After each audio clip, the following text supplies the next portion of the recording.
JD की smart class में आप सभी का स्वागत है। और ये फंडामेंटल की क्लास चल रही है, बेसिक चीजें। मतलब अभी कोई टॉपिक नहीं चल रहा है, अभी बेसिक चीजें आपको बताई जा रही है कि इनपुट प्रोसेसिंग या आउटपुट क्या है। तो हम लोग इनपुट लाइन के बारे में पढ़ चुके हैं क्या। To give instruction to the computer, computer को इंस्ट्रक्शन देना क्या कराता है, इनपुट कराता है। या सिंपल शब्दों में मैंने कहा था ये कोई डिस्क्रिप्शन देने का तरीका था, और मैंने आप लोग के लिए समझाया था कंप्यूटर का कोई भी भाग अगर हमें कुछ दिखा देगा या कुछ सुना देगा तो उसे हम क्या बोलेंगे, आउटपुट बोलेंगे। और नहीं दिखाएगा नहीं सुनाएगा तो इनपुट बोलेंगे। एग्जाम्पल में बहुत सारे हुए थे। जैसे पहला एग्जाम्पल माउस के बारे में बात की थे कि माउस का नाम माउस है, क्या ये हमें कुछ दिखाता है, नहीं। कुछ सुनाता है, नहीं। तो क्या हुआ, इनपुट डिवाइस हुआ। क्या हुआ, इनपुट डिवाइस हुआ। लेकिन अगर बात हम प्रोजेक्टर की करें तो प्रोजेक्टर क्या होगा, आउटपुट। क्योंकि हमें रिजल्ट दिखाना, रिजल्ट दिखाने का मतलब कोई इमेज दिखा देना या कोई मतलब कुछ भी आवाज सुना देना, ऐसा। स्पीकर क्या होगा, आउटपुट। स्पीकर सुनाता है ना आउटपुट में। तो वैसे ही इनपुट खत्म हो गया है, प्रोसेसिंग हो गई। अभी हमें क्या पढ़ना है, आउटपुट। जो लोग नए हैं, जो लोग नए हैं वो बस इतना करें कि इनपुट डिवाइस का डेफिनेशन लिख ले बस।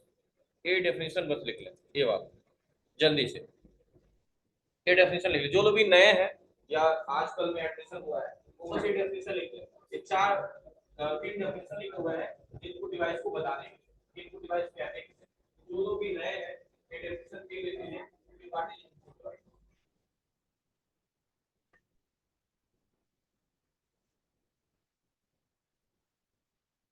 तो कॉपी नहीं,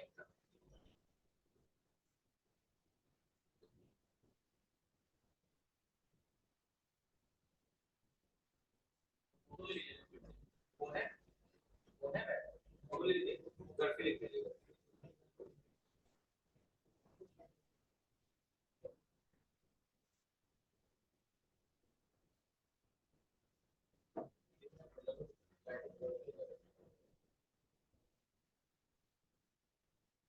अभी सब कुछ में सबका एडमिशन हो गया, कोई डेमो वाला है, एडमिशन हो गया होगा, सबका एडमिशन होगा। वो डेमो है, एक साथ आया क्या, एक साथ आया। आपकी आज एडमिशन हो गया है,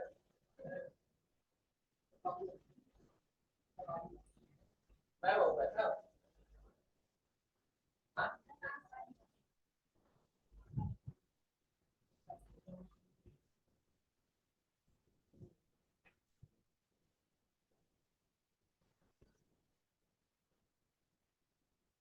ठीक है, हो गया क्या। तो मैंने क्या कहा था, एक अलग तरीका हो जाएगा पहचानने का। ये डेफिनेशन है इनपुट डिवाइस किसे कहते हैं, टू गिव इंस्ट्रक्शन, यानी कि इंस्ट्रक्शन देना किसको, कंप्यूटर को। क्या कहलाता है, इनपुट कहलाता है। और एग्जांपल में क्या क्या दिया हुआ है, कीबोर्ड माउस क्या रहता है।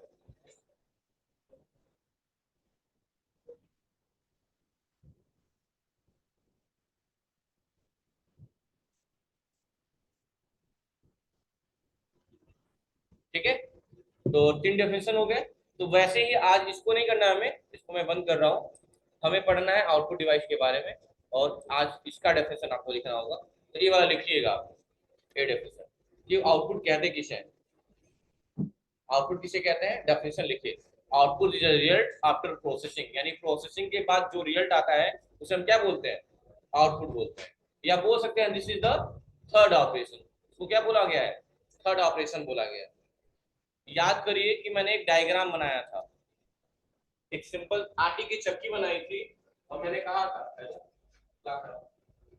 और और मैंने एक चीज बताया था आप लोगों को कि जब भी हम इसमें कुछ डालते हैं तो क्या बोलते हैं, इस प्रोसेस को इनपुट बोलते हैं। क्या बोलते हैं, इनपुट बोलते हैं। यहाँ जो काम चल रहा है उसे क्या बोलेंगे, प्रोसेसिंग बोलेंगे। और जो आटे के रूप में बाहर आ रहा है उसे क्या बोलेंगे, आउटपुट। यानी हमेशा ये तीन चीजें हमेशा होती है ना। तो इसको क्या बोला जाता है, पहला काम है ना, इसीलिए इसको क्या बोला जाता है, फर्स्ट ऑपरेशन बोला जाता है। क्या बोला जाता है, और इसको क्या बोला जाता है, सेकंड ऑपरेशन बोला जाता है। और इसको क्या बोला जाता है, थर्ड ऑपरेशन बोला जाता है। तो क्वेश्चन में वही बोला है कि आउटपुट क्या है, आउटपुट क्या है, आफ्टर प्रोसेसिंग के बाद जो रिजल्ट आता है। यानी इस प्रोसेसिंग के बाद जो रिजल्ट मिल रहा है उसी को क्या बोलेंगे,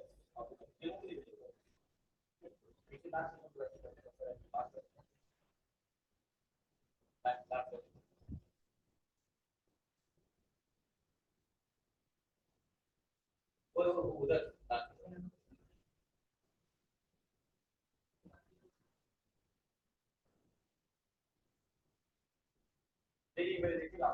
मोड है।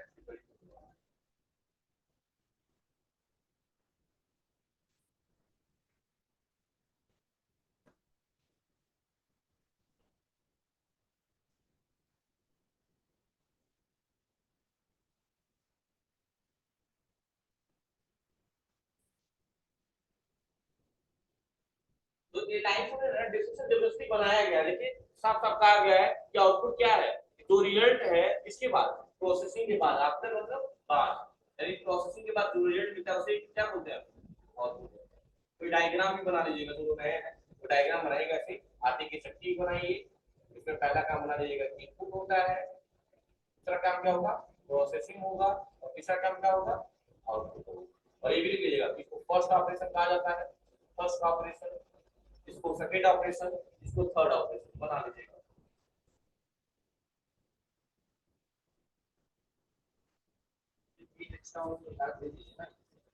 इससे निकलने वाला है।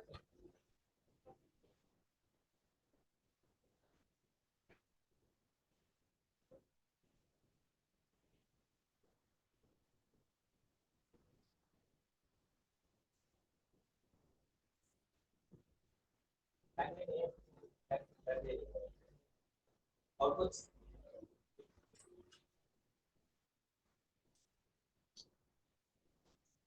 समझाने वाला को ना, तो डेफिनेशन जरूरी है देना, क्योंकि हम भाई कहीं जाएंगे तो एक्सप्लेन करना भी जरूरी है, कभी कभी होता है, लेकिन डेफिनेशन शॉर्ट होंगे तो ज्यादा बेहतर है। कम बातों में अपनी चीजें समझा के सामने वाले को लंबा चौड़ा करने का क्या हुआ।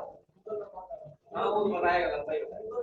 नहीं गूगल से ऐसे तो मैं बताता हूँ आपको, कोई बात नहीं, मैं बता रहा हूँ तरीका। तो दो डेफिनेशन समझ में आ गए, जो इसी में समझ में आ गए, एक थर्ड ऑपरेशन है और एक देखिए कि प्रोसेसिंग के बाद जो रिजल्ट आता है उसे क्या बोलते हैं आउटपुट। मतलब पहले रिजल्ट आएगा नहीं, प्रोसेसिंग के बाद दो नंबर डालते हैं विक्टर का, प्रोसेसिंग होती है रिजल्ट आ जाता है, तो प्रोसेसिंग के बाद ही रिजल्ट आता है ना। क्या यूं कह सकते हैं, या यूं कह सकते हैं, तीसरा डेफिनेशन दिया हुआ है कि the computer show the result, computer क्या दिखाता है रियल दिखाता है ऑफ द प्रोसेसिंग, इसके बाद प्रोसेसिंग ऑपरेशन के बाद किस तरह इन अ वे, यानी इस तरीके से कि पीपल कैन अंडरस्टैंड, ताकि लोग उसे समझ सके। मतलब कि मैं दिखा रहा हूं तो आपको समझ में आ रहा है कि नहीं आ रहा, अगर मैं बिना इसके पढ़ाता तो क्या समझ में आता क्या नहीं होता। तो वही बात बोला है कि कंप्यूटर क्या करता है, जब रिजल्ट दिखाता है इस तरीके से कि लोग उसे क्या कर सके, देख सके, समझ सके, तो हम क्या बोलते हैं आउटपुट, क्या बोलते हैं आउटपुट। और अगला पॉइंट देना है कि डाटा प्रोसेस होकर क्या बन जाता है, एक मीनिंगफुल इंफॉर्मेशन बन जाता है जिसका कोई अर्थ निकले। इंफॉर्मेशन का मतलब समझ है ना, कोई जानकारी ना जिसका कोई सार्थक अर्थ समझ रहा है, जिसका एक मीनिंग हो, एग्जैक्ट आइडिया नहीं रहता आपको, कहना पड़ेगा एकदम गलत बात है, तो मेथड है आपको सच्ची मत कहना करिए आप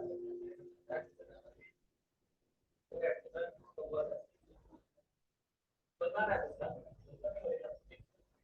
दिमाग से कॉन्सेप्ट बिल्कुल निकालिए, क्लास पूरी से चल रही है छूट गया होगा, ऐसा कुछ नहीं हुआ है, यही डायग्राम समझाया गया, इसके अलावा कुछ नहीं हुआ, क्यों सही बात है ना। चलिए तो डेफिनेशन लिख लिया आप लोग, अब आउटपुट डिवाइस का एक एक करके हम एग्जांपल पढ़े, जैसे उसमें पढ़े इनपुट डिवाइस में कीबोर्ड और क्या scanner, mouse, light pen, OCR, MICR, ये सब पढ़े हैं ना एग्जांपल, वैसे अब इसका एग्जांपल पढ़ेंगे, आउटपुट डिवाइस का एग्जांपल पढ़ेंगे। तो आउटपुट के एग्जांपल में चलिए स्टार्ट करते हैं, चलिए सब लोग चलो चलते हैं फिर अगले पॉइंट। ये एग्जांपल्स हैं, आ जाइए, ये सारे एग्जांपल्स हैं। क्यों लेट आ रहे हैं आप लोग, वो फोन है पास में, निकालिए इसकी फोटो लीजिए जल्दी से, बैठिए,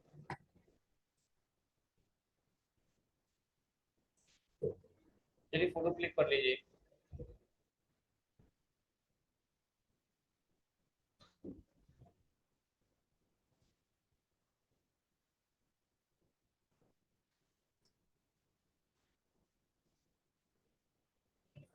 हो गया। चलिए अभी एक सारे एग्जांपल्स हैं आउटपुट डिवाइस के जो हमें पढ़ने हैं।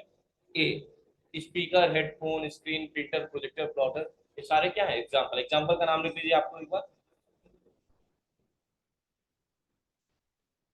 आपका एडमिशन कब होगा, अदर चेक कोड होगा।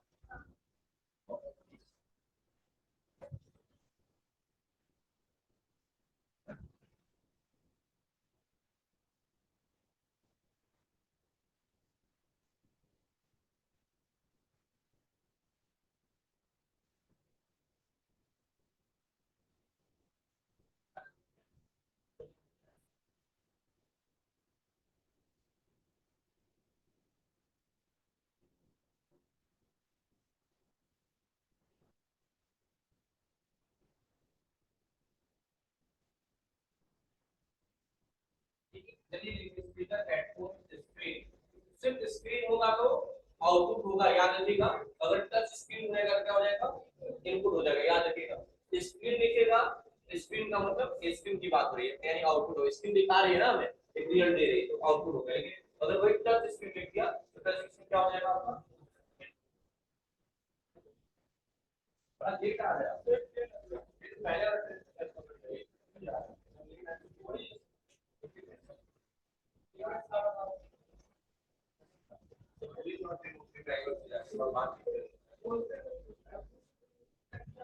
बात बताइए, बोलिए वेट करो।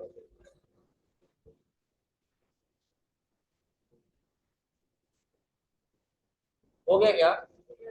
चलिए, तो अभी की करके एग्जांपल्स पढ़ने वाले हैं हम लोग। नेक्स्ट करते हैं, सबसे पहले बात करेंगे प्रोजेक्टर के बारे में। तो प्रोजेक्टर क्या करता है, प्रोजेक्टर से एक लाइट निकलती है और स्क्रीन पे एक इमेज बनती है। इमेज बनती है, इमेज बनने का मतलब वो हमें क्या दे रहा है, एक रिजल्ट दे रहा है। इसलिए प्रोजेक्टर क्या हो गया, इनपुट क्या आउटपुट, आउटपुट कहा है।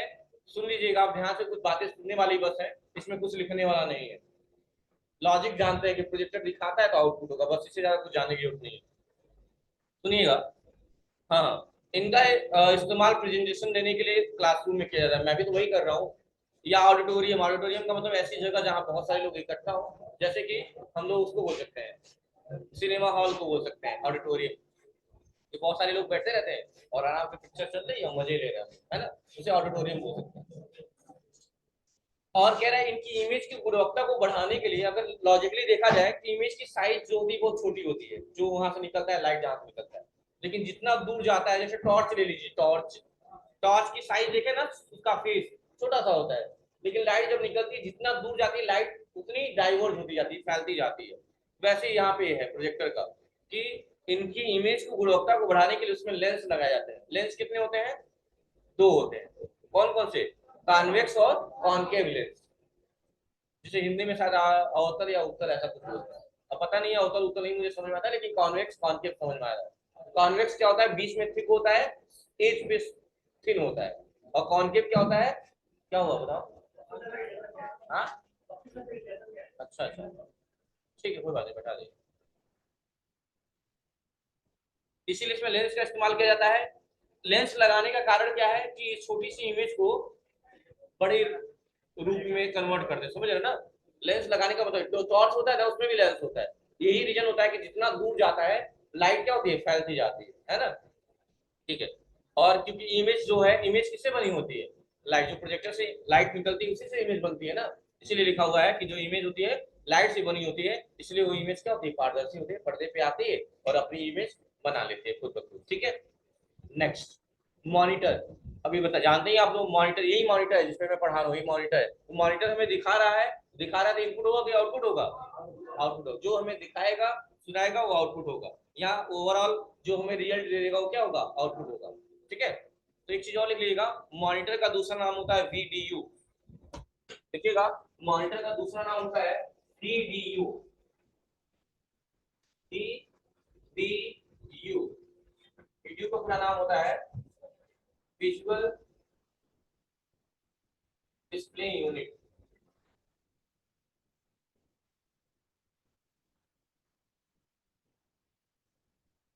मॉनिटर का दूसरा नाम क्या होता है, वीडीयू होता है, विजुअल डिस्प्ले यूनिट।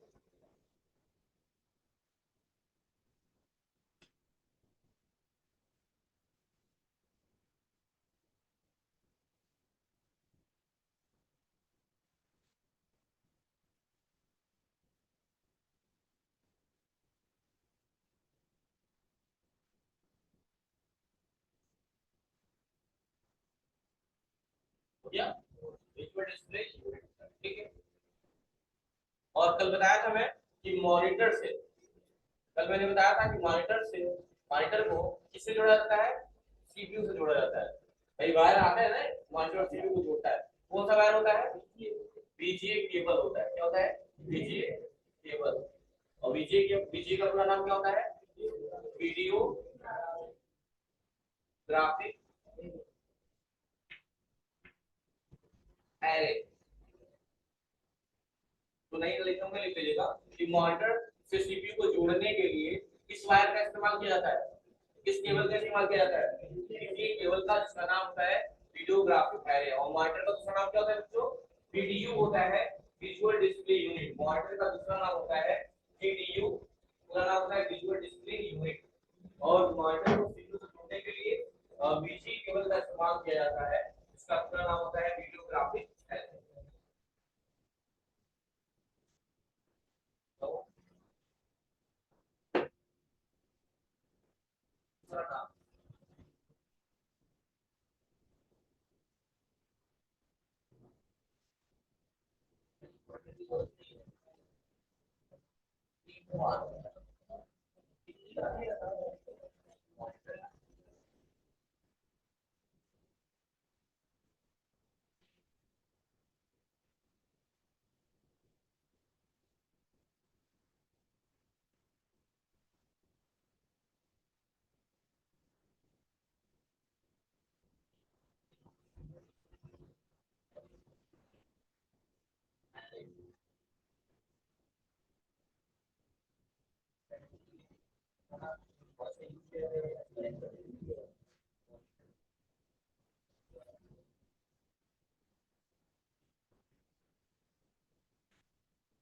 हो गया क्या, चलिए चलिए पढ़ लेते हैं इसके बारे में क्या लिखा हुआ है। कहा है मॉनिटर कंप्यूटर हार्डवेयर का वो डिवाइस है जो लगातार आपके डेटा को देखता है और आपको दिखाता भी है, उसे चेक करता है और आपको भी दिखाता है। यह कैसा होता है, एक टेलीविजन की तरह, टीवी टेलीविजन की तरह होता है, जो क्या करता है, ये आपकी वीडियो, आपकी फोटो, आपके डॉक्यूमेंट को स्क्रीन पे क्या करता है, दिखाता है। तो पहले की जानते हैं आप लोग कि पहले जो टीवी थी, कंप्यूटर के जनरेशन बहुत सारे आ गए, लगभग 11-12, लेकिन अभी क्लासिफाइड सिर्फ 5 ही किया गया है। First generation, second, third and fourth and fifth, 5 generation he classified किए गए हैं। तो जो कंप्यूटर का पहला जनरेशन रहा है वो वैक्यूम ट्यूब पे डिपेंड है। वैक्यूम ट्यूब जिसे पिक्चर ट्यूब कहते थे, जैसे पहले टीवी आती थी ना, वो बड़ी सी वाली देखे होंगे आप लोग, शक्तिमान आता था उसमें, ठीक है, वो आती बड़ी, हां हां बहुत बढ़िया, अच्छी बात। तो वो टीवी पहले ही आती थी, लेकिन जो चीज, अच्छा बताओ, जनरेशन बदलने का मतलब क्या हुआ, पीढ़ी बदलने का मतलब क्या, कहीं ना कहीं अपने आप को अपडेट करना। भाई टीवी पहले भी थी, टीवी अभी भी, फर्क यही है कि पहले तो टीवी वोल्टेज ज्यादा लेती थी, स्पेस ज्यादा लेती थी, है ना, हीट ज्यादा होती थी। अब की क्या है, क्वालिटी अच्छी है, स्पेस कम ले रहा है, हीट कम हो रहा है, इलेक्ट्रिसिटी भी कम कंज्यूम कर रहा है, तो अच्छी चीज है ना, जनरेशन बदलने का मतलब है। या अगर हम ड्रेसिंग सेंस की बात करते हैं, तो पहले हम लोग जो कपड़ा पहनते थे या पैंट, जो जिसका होता इतना छोटा होता था सलवार टाइप का, नीचे वाला एरिया, अभी भी वैसा पहनते हैं क्या आप लोग, नहीं करते, अब लड़कियां अपना रही है अम्ब्रेला सूट होती है, पता नहीं क्या होती है, जो भी है। लेकिन अभी हम लड़के पहनते हैं क्या, नहीं, नीचे वाला एरिया आपको शॉर्ट लगता है, क्योंकि अगर उस टाइम पहनेंगे तो ऑकवर्ड लगेगा, क्योंकि जनरेशन के हिसाब से हम लोग क्या हो गया, अपडेट हो गया। ये सारी चीजें हैं। तो पहला है मॉनिटर। अब इसके बाद देखते हैं क्या क्या दिया हुआ है। मॉनिटर का दूसरा नाम देख ही लिया आप लोग, वीडियो है। अब मॉनिटर की भी टाइप्स होते हैं, प्रकार होते हैं। कलर मॉनिटर, जिसमें सबसे पहले बात करेंगे सीआरटी के बारे में, इसके बारे में, जिसे बोलते हैं कैथोड रे ट्यूब। मॉनिटर का ही एक पार्ट है, जिसे बोलते हैं, लिखिएगा टाइप्स ऑफ मॉनिटर, हेडिंग बना लीजिएगा। और पहले मॉनिटर का नाम लिखिएगा सीआरटी मॉनिटर, बस इतना ही लिखना है और कुछ नहीं लिखना है। टाइप्स ऑफ कलर मॉनिटर, और पहला नाम लिख लीजिएगा सीआरटी मॉनिटर। सीआरटी का पूरा नाम होगा कैथोड रे ट्यूब, बस इतना ही लिखना है।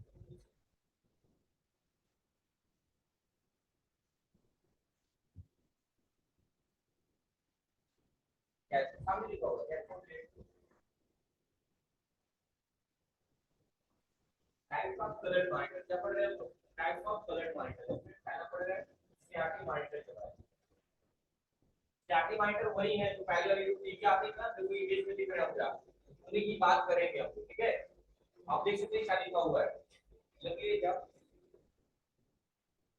स्पेलिंग पे विशेष ध्यान दीजिएगा आप लोग। और नेक्स्ट हफ्ते से टेस्ट भी होंगे आपके रिटन क्लास, है ना। अभी तो आप लोग नए बच जा रहे हैं, तो अगर फिर भी इसमें होगा एक केस, स्पीड केस, ठीक है। तो अभी इसके बारे में सुन लेते हैं थोड़ा सा।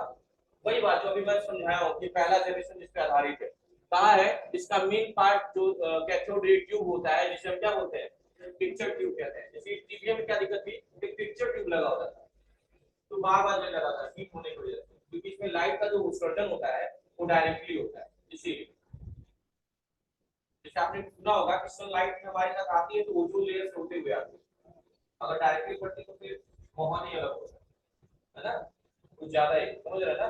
ओजोन लेयर से वैसे इसमें भी था कि फास्फोरस की कोटिंग होती थी, वहां से लाइट जैसे टकराती थी पिक्सेल्स चमकने लगते थे। जैसे अगर नॉर्मल मिरर ले लें, मान लो ग्लास है, अगर हम इसमें लाइट पास करें तो लाइट क्या होगी, पास कर जाएगी ना, अगर लाइट जलाए तो पास कर जाएगी। लेकिन अगर एक साइड एरिया उसका पेंट कर दें या फास्फोरस की कोटिंग कर दें तो अब क्या होगी, लाइट गिरेगी, फिर टकराएगी और उसी डायरेक्शन में रिवर्स हो जाएगी, एंगल बनाने में जाएगी। एंगल बनाने को समझ रहा, सेम लाइन पे रिफ्लेक्ट नहीं करेगी, रिफ्लेक्ट करेगी लेकिन एंगल बनाएगी, तो ऐसे के लिए तो ऊपर जाके ऐसे निकल जाएगी, ठीक है। तो वही बात यहाँ पे है, कहा है कि कैथोड रे को उत्सर्जित करती है इलेक्ट्रॉन बीम, इलेक्ट्रॉनिक ग्रिड से पास की जाती है ताकि इलेक्ट्रॉन की बीम की स्पीड को कम किया जा सके। सीआरटी मॉनिटर की स्क्रीन पर फास्फोरस की कोडिंग की जाती है, जैसे ही इलेक्ट्रॉनिक बीम स्क्रीन से टकराती है पिक्सेल्स चमकने लगते हैं। पिक्सेल्स क्या होते हैं, पिक्सल, हाँ, पिक्सल को आप छोटे छोटे बल्ब या डॉट समझ सकते हैं। आपने सुना होगा कि 50 मेगापिक्सल कैमरा है, तो जितना ज्यादा पिक्सल होगा पिक्चर क्वालिटी उतनी ही अच्छी होगी। तो क्या होगा, फोन का फोटो नीचे में फैलेगा, उसको भेजिएगा, जूम करिएगा, चेहरा पड़ जाता है, क्योंकि पिक्सल जितने पास पास रहेंगे पिक्चर क्वालिटी क्या होगी, उतनी ही अच्छी होगी। पिक्सल को आप क्या समझ सकते हैं, छोटे छोटे डॉट्स समझ सकते हैं, क्या समझ सकते हैं, छोटे छोटे डॉट्स होते हैं, जिससे मतलब क्या बनता है। पहली चीज, लाखों करोड़ों पिक्सल से हमारी स्क्रीन बनती है, सुन लीजिएगा ध्यान से, लाखों करोड़ों पिक्सल से हमारी स्क्रीन बनती है और पिक्सल छोटे छोटे डॉट से बनते हैं। सुन लीजिए, स्क्रीन किससे बनती है, लाखों करोड़ों पिक्सल से, और पिक्सल किससे बनते हैं, डॉट्स को आप बल्ब भी समझ सकते हैं, यही बात है। अभी आगे आएगा पिक्सल के बारे में, देखा जाएगा, समझिए। पिक्सल जितने पास होंगे पिक्चर क्वालिटी क्या होगी, उतनी अच्छी होगी, जितने ज्यादा होंगे क्वालिटी उतनी ही हाई होगी। जैसे आप लोग, अगर आपका एंड्रॉइड फोन अच्छा है, कॉस्टली है और कैमरा क्वालिटी भी अच्छा है, तो फोटो खींचिए, काफी फोटो लगभग 2-2.5 MB की काफी होगी, 4 MB 5 MB या 7 MB। वही नॉर्मल फोन से लीजिए तो 20 KB 25 KB 50 मैक्सिमम 1 MB, समझ रहे हैं बात को। तो पिक्सल पे मैटर करता है सारी चीजें, क्या हुआ मतलब कह रहे हो, ठीक। तो सीआरटी मॉनिटर समझ में आया, और भी इसके क्वांटिटर है एलसीडी, जो इसके बाद आया है, इसके बाद एक टेक्नोलॉजी विकसित की गई। एलसीडी का पूरा नाम था लिक्विड क्रिस्टल डिस्प्ले, नाम लिख लीजिएगा, सेकंड नाम लिखिए, सीआरटी के जस्ट नीचे लिखिए एलसीडी, एलसीडी का पूरा नाम लिखिएगा लिक्विड क्रिस्टल डिस्प्ले। जितना बोला हूं सिर्फ उतना ही लिखना है, बाकी कहानी है सुनना है ना, लेकिन ये कहानी दिमाग में रहनी भी चाहिए। सेकंड मॉनिटर का नाम क्या है, एलसीडी, जिसका पूरा नाम होता है लिक्विड क्रिस्टल डिस्प्ले।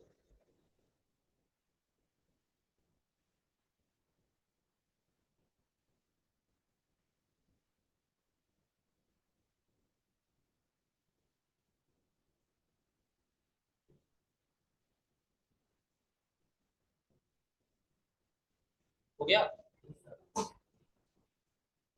अब सुनिए ध्यान से, एक लाइन में लिखा हुआ है कि एलसीडी एक फ्लैट पैनल है, फ्लैट मतलब समझ रहे हैं ना, चपटा पतला, मतलब अगर वो पहली वाली टीवी की तुलना की जाए और इसकी तुलना की जाए तो फ्लैट कौन है, फ्लैट समझ रहे होंगे ना, चपटा। जो लिक्विड क्रिस्टल के लाइट मॉड्यूलेटिंग प्रॉपर्टीज का प्रयोग करती है, इस स्किन पे कभी फिंगर रखिएगा और उंगली हटाइएगा, जैसे लगेगा वहां पानी इकट्ठा हो रहा है, क्योंकि ये किससे बनी हुई है, लिक्विड क्रिस्टल मॉड्यूलेटिंग प्रॉपर्टीज से बनाई गई है, इसलिए लगता है। कह रहा है कि जो एक फ्लैट सतह पर तो उसका जो इमेज होता है क्रिस्टल के माध्यम से आकृति बनाता है, यह बहुत कम जगह लेता है, स्पेस कम लेता है, और इलेक्ट्रिसिटी भी कम लेता है, ऊर्जा कम लेता है, और कैथोड रे की अपेक्षा, मतलब सीआरटी मॉनिटर जो होते हैं उसकी अपेक्षा ये हीट भी कम होता है। मतलब अगर कोई पूछे एलसीडी और सीआरटी में ज्यादा हीट कौन होता है, क्या बोलेंगे आप लोग? सीआरटी बोलेंगे। सीआरटी मॉनिटर ज्यादा हीट होते हैं एलसीडी के मुकाबले। कोई दिक्कत? ठीक है। एलसीडी का पूरा नाम क्या होता है? अच्छा, कम हीट होने का रीजन क्या है? लास्ट लाइन पढ़ लीजिए। कम हीट होने का रीजन लास्ट लाइन पढ़ लीजिए। एलसीडी प्रकाश का उत्सर्जन डायरेक्टली नहीं करते हैं, इसीलिए क्या होता है? हीट कम होता है। और उसमें डायरेक्टली होता था, इसलिए हीट ज्यादा होता था और पिक्चर ट्यूब जलने के चांसेस भी ज्यादा होते थे। देखिएगा दुकानों में अभी भी वो सब टीवियां बनने के लिए पड़ी हुई है, जो पहले वाली है, क्योंकि बहुत ज्यादा, ये देखिए बहुत कम बिगड़ता है ना।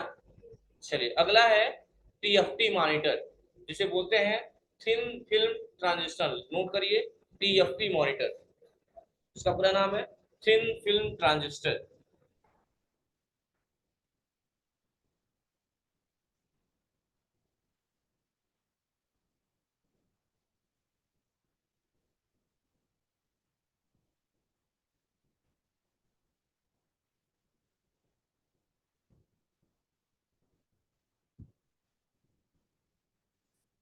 थिन फिल्म ट्रांजिस्टर हो गया। बस सुनिएगा ध्यान से। कहा है टीएफटी मॉनिटर में प्रकाश को प्रवर्तित करने वाली एक पतली लेयर होती है। सीआरटी तकनीक के स्थान पे ये तकनीक विकसित की गई थी, जिसमें केमिकल और गैसों को एक प्लेट में रखकर उसका प्रयोग डिस्प्ले बनाने में किया गया था। अक्सर आपने देखा होगा, अक्सर डिस्प्ले जब फूटता है या बल्ब बल्ब देखे होंगे, फूटता है तो उसमें से एक आवाज आती है। क्यों? क्योंकि उसमें गैस होती है। अच्छा, नॉर्मल जो 100 वाट का बल्ब आता था, जो ऑरेंज कलर में जलता था, पीला जो भी है, अगर उसमें हल्का सा छेद कर दीजिए तो बल्ब जलता नहीं था। क्यों? क्योंकि उसमें गैस होती थी। कौन सी? आर्गन और हीलियम गैस होती थी, नियॉन होती थी। वो गैस जैसे निकल जाती थी, बल्ब जलना बंद हो जाता था। आप तो पता नहीं प्रैक्टिकल किए कि नहीं है, कुछ और ही प्रैक्टिकल करते थे लग रहा है आपको।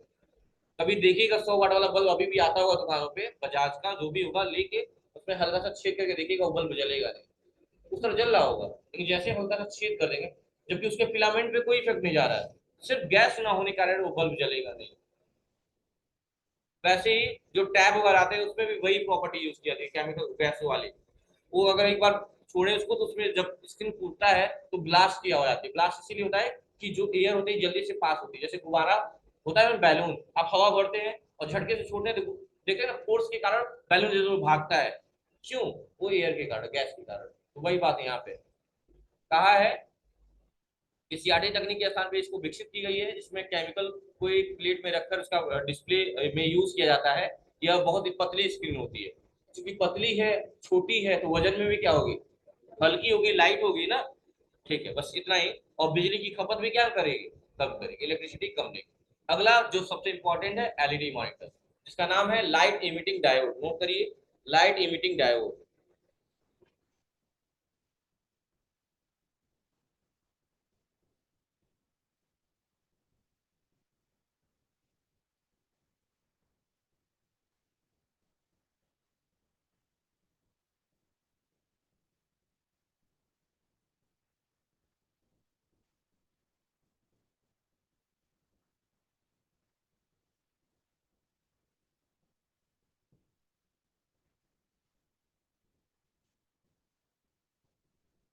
हो गया?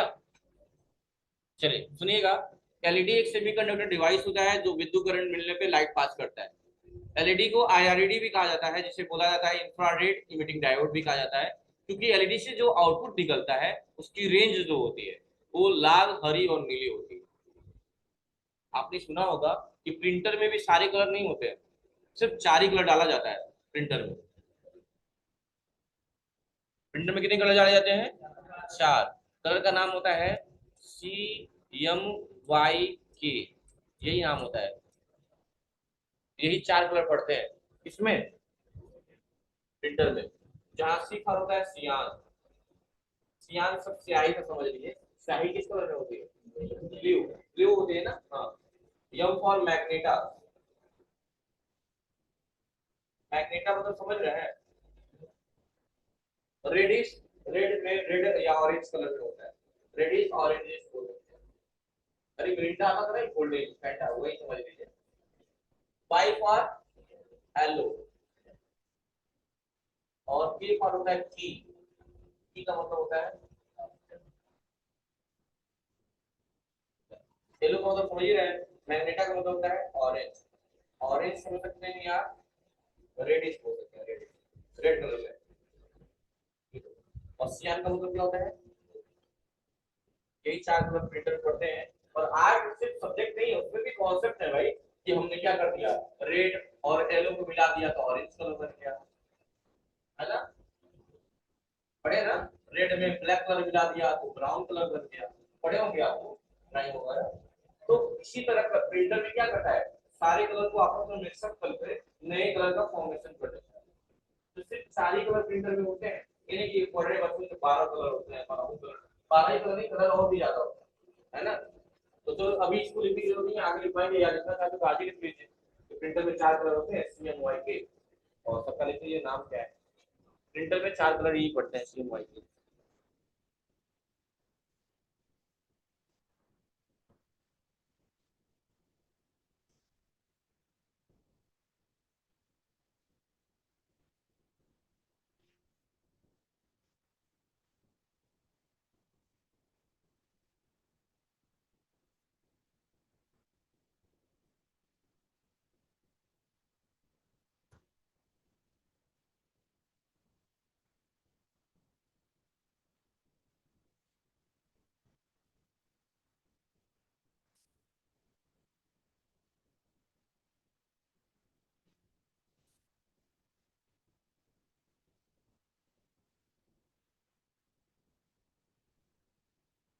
हो गया।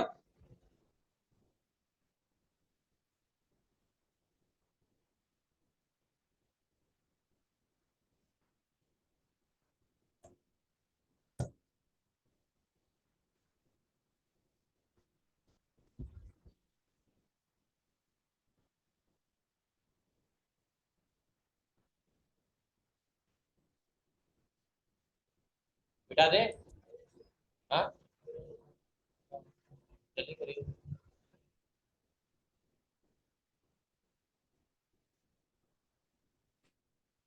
देखिए मैं पूरा डिटेल दे रहा हूँ आप लोग को, कई लोगों को लगेगा कि इसका यूज नहीं है, लेकिन अगर हम पूरा कॉन्सेप्ट जानेंगे ना, तो कहीं भी अपना एक इमेज बना पाएंगे, कहीं जाएंगे तो क्या क्या चीजें होती हैं, आइडिया होगा ना।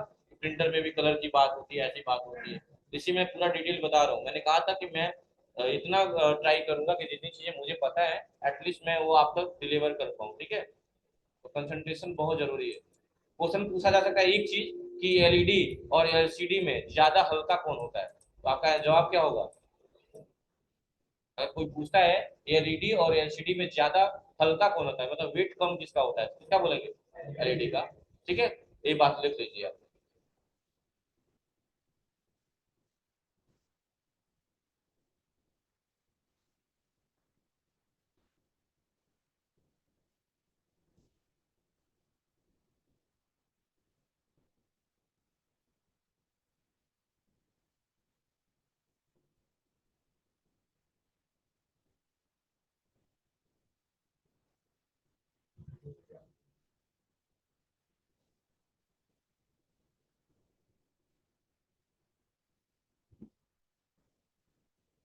हो गया, हो गया। चलिए, कह रहा है इसमें दो टाइप के सेमीकंडक्टर यूज किए जाते हैं, एक पी टाइप का और एक एन टाइप का, ये तो पढ़े ही होंगे आप लोग, पी फॉर पॉजिटिव और एन फॉर नेगेटिव। दो चार्ज कैरी होते हैं हमेशा, और यही बात बोला है, इनका वजन जो होता है एलसीडी से भी ज्यादा हल्का होता है, और साथ उनसे ज्यादा पतली होती है इसमें स्क्रीन। बस क्लियर कर दिया हमने। अगला चलते हैं, मॉनिटर स्क्रीन की बात करेंगे, किसकी बात करेंगे। तो एक लाइन लिखा हुआ है कि जो मॉनिटर की स्क्रीन होती है ग्राफिक्स के लिए 25 कॉलम और 80 रो में विभाजित होती है। तो सबसे इंपॉर्टेंट ये होता है कि हम जाने कि रो और कॉलम क्या होता है, समझिएगा। मैं डायग्राम बनाऊंगा, पहले समझिएगा फिर लिखिएगा। जो भी चीजें वर्टिकल फॉर्म में होती है ऐसे, इसे हम कॉलम, और जो हॉरिजॉन्टल फॉर्म में होती है क्या होते हैं, रो होते हैं। लेकिन एक लाइन कॉलम डिसाइड नहीं करती, तो हमेशा कॉलम की अगर बात करें तो ये कॉलम का स्ट्रक्चर है, अब एक कॉलम हो गया। और रो की बात करें तो एक लाइन से आप रो जस्टिफाई नहीं कर सकते। अब हम कह सकते हैं कि एक रो, कितने रो है, एक रो, कितने कॉलम है, एक कॉलम। तो अगर हम बात करें एक सेल की, एक कोशिका की, तो जो एक रो होता है, एक सेल जो होता है, वो कितना कॉलम से मिलकर बना है? कितना? दो है, एक कॉलम है ना, देखो एक ही कॉलम है, और कितने रो है? एक ही रो है। तो हमेशा याद रखिएगा कि जो सेल होता है, एक जो सेल होता है, वो हमेशा कितने रो, कितने कॉलम से मिलकर बना होता है? एक रो और एक कॉलम से मिलकर बना होता है। समझिएगा, जैसे दो डायग्राम हम बना रहे हैं, दो डायग्राम हम बना रहे हैं, ध्यान से देखिएगा, ठीक है। अगर हमारी स्क्रीन ऐसी दिख रही है, इस फॉर्म में, वर्टिकल फॉर्म में, इस फॉर्म में, वर्टिकल फॉर्म में, तो हम उसको बोलेंगे क्या? क्या बोलेंगे?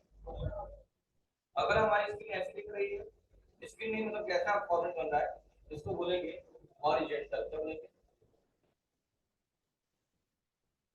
एक ही में रहेगा, इसका अलग हो गया हॉरिजॉन्टल, और इसको बोलेंगे क्या? क्योंकि अभी बात नहीं आई है, एक बात आएगी आगे, ओरिएंटेशन का, इसकी बात आएगी।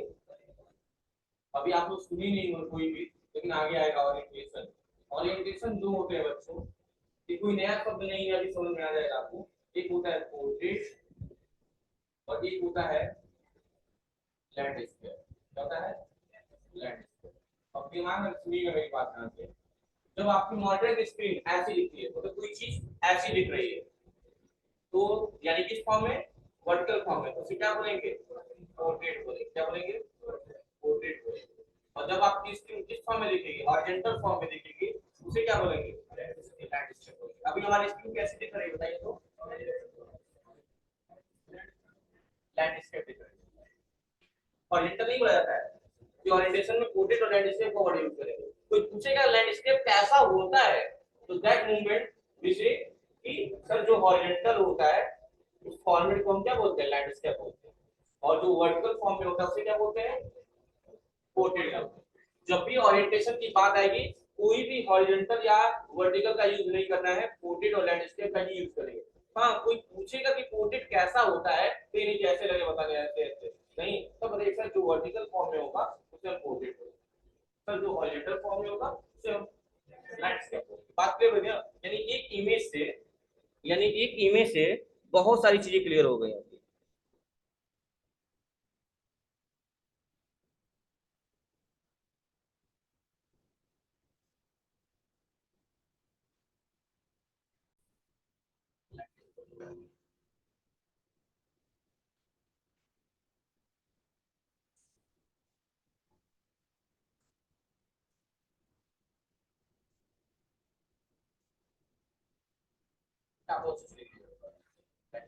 तो दिक्कत है, तो एक फिगर बनाइएगा जिसमें तीन चीजें यहाँ क्लियर हो जाएंगी, और एक फिगर बनाएगा जिसमें तीन चीजें यहाँ क्लियर हो जाएंगी, और एक चीज अलग से एक ऐसे पॉइंट बना के लिख लीजिएगा कि ओरिएंटेशन समझ आ गई बात ना?